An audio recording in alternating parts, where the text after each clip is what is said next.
బంగారం, బ్యాంకులు, ఇతర ప్రైవేటు సంస్థల్లో ఉన్న విడిపించి కొనబడును. కొమ్మూరి గోల్డ్, ఆంధ్ర మరియు తెలంగాణ. నమస్తే, వెల్కమ్ టు మనం టీవీ. ప్రస్తుతం మనతో పాటు ఉన్నారు Sun Spiritual Society founder Vikramaditya గారు. సార్తో మాట్లాడి హెల్త్లో మనకున్న డౌట్స్ కానీ మంచి మంచి టిప్స్ కానీ ఈరోజు సార్ని అడిగి తెలుసుకుందాం. హలో సార్, నమస్తే. సూర్యోస్మితల్లి సార్, షుగర్ వ్యాధి సో చాలా పెద్ద ప్రాబ్లం అయిపోయింది సార్ ఇది. సో ఇంట్లో ప్రతి ఒక్క పేషెంట్ చూస్తున్నాం షుగర్ వ్యాధి. అయితే ఏ ఏజ్ నుంచి స్టార్ట్ అవుతుంది అంటారు సార్? దీన్ని మనం ఎలా తగ్గించుకోవాలి? ఇంట్లో చిట్కాలు కానీ అది ఎలా ఉన్నాయంటారు? వెజిటేబుల్ థెరపీ ద్వారా ఎలా తగ్గించుకోవాలి? షుగర్ వ్యాధి అంటే భారతదేశ జనాభా 140 కోట్లు 148 కోట్లు ఉంది. దీని గురించి ఒక యుద్ధం చేశారు ఒక పెద్ద ఆయన, వాగ్భటుడి శిష్యులు రాజీవ్ దీక్షిత్ గారని. భారతదేశాన్ని షుగర్ రహిత దేశంగా చెయ్యాలని సంకల్పించుకున్నారు. మన దురదృష్టం 2007లో ఆయన ఒక యాక్సిడెంట్కి గురై చనిపోవడం జరిగింది, మరణించడం జరిగింది. ఆయన చాలా పెద్ద విప్లవం తీసుకొచ్చారు. అంటే అసలు ఇది ఎందుకు వస్తుంది, ఎలా వస్తుంది, ఇది అంటే ఇప్పుడు రోగం ఏంటో డయాగ్నోస్ చేయగలిగితే క్యూర్ చేయడం చాలా ఈజీ. ఇప్పుడు ఎక్కడ కూడా డయాగ్నోసిస్ అనేది జరగట్లేదు. మెజర్మెంట్స్ వాటి మీద వెళ్ళిపోయి ఊహాగానాలతో ట్రీట్మెంట్లు చేస్తున్నాం మనం అందరం కూడా. మీకు ఇలా ఉందా, ఓకే, ఈ పాటించండి. అసలు దానికి ముఖ్యమైనటువంటి మూలం ఏంటి అనేది అక్కడ చూడట్లేదు. దీని మీద చాలా పెద్ద యుద్ధమే చేశాడు ఆయన పాపం. నేను ఈ ఫీల్డ్ ఎంచుకోవడానికి ముందు అంటే నేను అనుకోకుండా ఇక్కడికి వచ్చాను ఈ స్థితి. ఒక వెజిటేబుల్ థెరపిస్ట్గా అంటే నేను బేసిక్గా నేను ప్రాణిక్ హీలింగ్ ప్రాక్టీస్నాను. ప్రాణిక్ హీలింగ్, ప్రాణశక్తితో హీల్ చేయటం అనే దాన్ని నేర్చుకున్నాను నాకున్నటువంటి సమస్యల్ని సాల్వ్ చేసుకోవడానికి. అంటే సార్, అంటే జనరల్గా అంటే no food, no medicine, no touch, only ఏమి లేదు, ముట్టుకోక్కర్లేదు, ఫుడ్స్ ఏమి వాడక్కర్లేదు, మెడిసిన్ ఏమీ తీసుకోక్కర్లేదు. కేవలం మన చుట్టూ ఉన్నటువంటి ప్రకృతిలో ఉన్నటువంటి శక్తిని వాడుకుని హీల్ అవ్వటం దాన్ని ప్రాణ చికిత్సా విధానం అంటారు. అది నేర్చుకున్న వల్ల ప్రాణ అనగానే ప్రకృతిలో ఉంది అది. నేను ఎప్పుడైతే ప్రకృతికి అలైన్ అయ్యానో ప్రకృతిలో ఇవే కాదు ఇంకా చాలా ఉన్నాయని ఈ వెజిటేబుల్ థెరపీ ఇది నేర్చుకోవడం జరిగింది.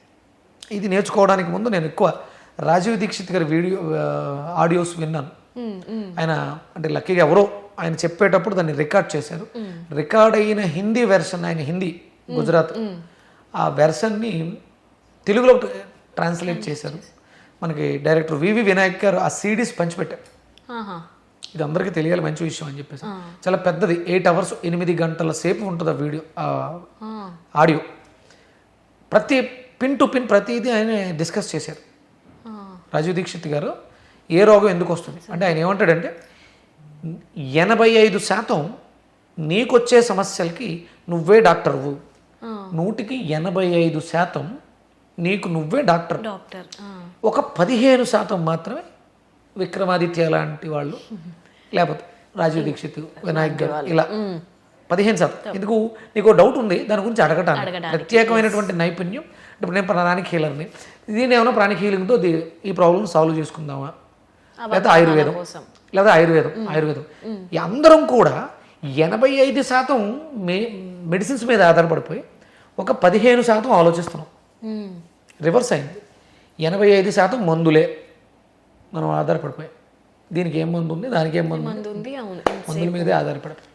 ఇప్పుడు ఇక్కడ మనకి ఈ షుగర్ వ్యాధి అనేది మన జీర్ణక్రియ వ్యవస్థ పాడైపోవడం వల్ల వస్తుంది. గుర్తుపెట్టుకో, జీర్ణక్రియ వ్యవస్థ అంటే మన శరీరం 12 వ్యవస్థల మీద ఆధారపడి నడుస్తుంది. 12. ఈ 12కు సంబంధించిన ప్రాబ్లమ్సే మనకు వస్తాయి. ఇంతకు మించి అవుట్ ఆఫ్ ఇంకోటి ఏది లేదు డిసీజెస్ రావడానికి, డిజార్డర్స్ రావడానికి. ఇదంతా ఫుడ్ పైన సార్? మీ శరీరం 12 రకాల సిస్టమ్స్ మీద ఉందమ్మా. అవును, అంటే ఇందాక డైజెషన్ ప్రాబ్లమ్ అన్నారు. ఫస్ట్ అంటే ఆ first సిస్టమే digestion, second system urinary కిడ్నీలు, థర్డ్ నర్వస్ న్యూరో నరాలకు సంబంధించి, ఫోర్త్ బయోమెట్రిక్ లా కొనవచ్చు, లేకపోతే ఎయిర్స్ మనం తీసుకునేటువంటి శ్వాస, 5 మజిల్ మాంసం ఉత్పత్తి లేకపోతే క్షీణం. ఆవిడ మయోసైటిస్తో బాధపడుతున్నారు అంటే ఆవిడకి 5th పోయింది, సిస్టమ్ 5th డ్యామేజ్ అయింది. సమంత గారికి మయోసైటిస్ పేషెంట్స్ ఈ మధ్య కాలంలో చాలా ఎక్కువ అయ్యారు. వీళ్ళకి ప్రధానమైనటువంటి అంటే మజిల్ వీక్నెస్, కండరాలు క్షీణించిపోతున్నాయి. 6th చర్మ వ్యవస్థ, skin related, eye related problems. 7th respiratory, ఊపిరితిత్తులు. Eighth lymph nodes, cancer cells, lymphatic system. 9th bone, మన system, muscular system. 10th hormonal imbalance, hormones. 11th exocrine glands, మనం తీసుకునే పదార్థంలో ఉండేటువంటి క్వాలిటీస్ ఏంటి, ఇది మనం దేన్ని తీసుకోవాలి, దేన్ని ఎలిమినేట్ చేయాలనేది ఇక్కడ నోట్లో జరుగుతుంది ఆ వ్యవస్థ. వీటిలన్నిటిని సర్క్యులేటరీ సిస్టమ్ ద్వారా పంప్ చేయటం. సర్క్యులేటరీ సిస్టమ్ మీద ఆధారపడే ఆర్గాన్ ఏంటి? హార్ట్. అంటే గుండె నొప్పి వస్తుందంటే ఈ సిస్టమ్ పోయింది.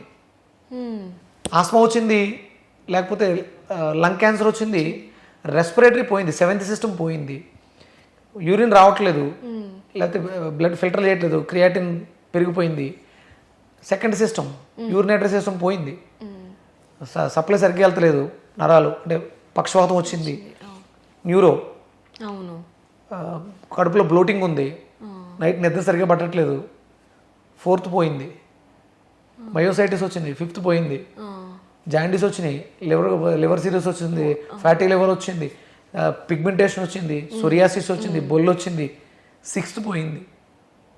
ఇలా ఈ 12 మళ్ళీ డైజెషన్ సిస్టమ్ 12 రకాల అరుగుదలలు ఉంటాయి, 12 రకాల కిడ్నీ ప్రాబ్లమ్స్ ఉంటాయి, 12 రకాల లంగ్ ప్రాబ్లమ్స్ ఉంటాయి, 12 రకాల లివర్ ప్రాబ్లమ్స్ ఉంటాయి. ఒక్కొక్కటి 12 మీద ఆధారపడి ఉంది. మనం కూడా 12 మీద ఆధారపడి ఉన్నాం. 12 గంటలు పని చేస్తే 12 గంటలు రెస్ట్ తీసుకోవాలి. 12 ఈ 12 మీద నడుస్తూ ఉంటుంది. ఈ 12కి సంబంధించిన రోగాలు వస్తాయి.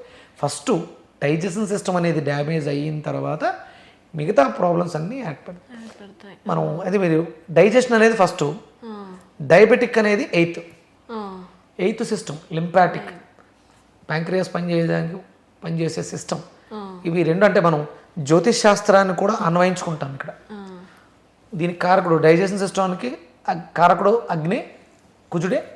షుగర్కి కూడా కారకుడు కుజుడే. వీళ్ళిద్దరి సమన్వయం లోపించడం వల్ల షుగర్ వ్యాధి విజృంభిస్తుంది. దీనికి ప్రధానమైనటువంటి కారణాలు మారుతూ ఉంటాయి. ఇంకా లోపాలు 7th ఉన్నటువంటి B12 డెఫిషియన్సీ వల్ల కూడా షుగర్ పెరగవచ్చు.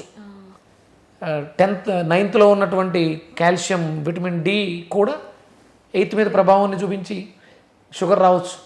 లేకపోతే 12 సర్క్యులేటరీ సిస్టమ్ పాడైపోవడం వల్ల కూడా 8th ఇన్ఫ్లుయెన్స్ అవ్వచ్చు.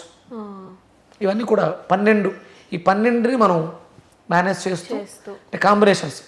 బూడిద గుమ్మడికాయ, బీరకాయ కలిపి తాగితే షుగర్ తగ్గుతుందా? బూడిద గుమ్మడికాయ, ములక్కాడ బీరకాయ తాగితే షుగర్ తగ్గుతుందా? కిడ్నీలు అంటే వంకాయ, బీరకాయ, బూడిద గుమ్మడికాయ కలిపి తాగితే షుగర్ తగ్గుతుందా? గోరుచిక్కుళ్ళు, నిమ్మకాయ, దొండకాయ తాగితే షుగర్ తగ్గుతుందా? కాంబినేషన్స్ మనిషికి మారుతూ ఉంటాయి. ఆ యొక్క జీవన విధానం మీద ఆధారపడి. షుగర్ రావడానికి ప్రధానమైనటువంటి కారణం రక్తం కలుషితం అవడం. మనకు ముందు ఎపిసోడ్లో మాట్లాడుకున్నట్టు ఏ రోగం వచ్చినా ఫస్ట్ బ్లడ్, అందుకని రక్తాన్ని శుద్ధం చేయాలి. అంటే 8th అనేది ఇంపార్టెంట్. బీరకాయ అనేది బ్లడ్ క్లెన్జరు, ఇన్ఫెక్షన్స్ తగ్గిస్తుంది. పుళ్ళు బానట్లేదు, కాలు కట్ చేయాల్సిన అవసరం ఏం లేదు. రెగ్యులర్గా బీరకాయని, బూడిద గుమ్మడికాయని తీసుకుంటే షుగర్, డయాబెటిక్ వచ్చే సైడ్ ఎఫెక్ట్స్ని తగ్గిస్తూ ఉంటుంది. అలాగే డయాబెటిక్ పేషెంట్స్కి కిడ్నీలు డ్యామేజ్ అయ్యే అవకాశం ఉంది. అందుకని బీరకాయ, వంకాయ జ్యూస్గా తీసుకుని తాగితే కిడ్నీలు బాగా పనిచేస్తాయి, రక్తం ఫిల్టర్ అవుతుంది. ఇలా అంటే ఇదంతా కూడా మనం మన లైఫ్ స్టైల్లో మనం తీసుకునే ఆహార పదార్థాల మీద ఆధారపడే ఉంటుంది.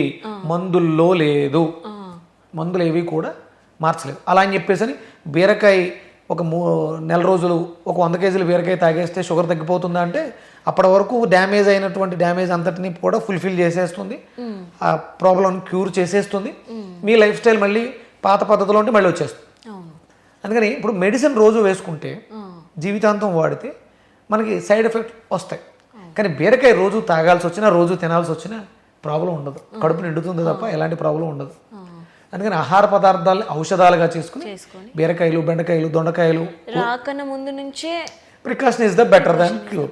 మనం వీటిని వాడుకుంటూ ఉంటే షుగర్ తెచ్చుకోవాల్సిన అవసరం లేదు, ఆర్గాన్స్ని పాడు చేసుకోవాల్సిన అవసరం అంతకన్నా లేదు.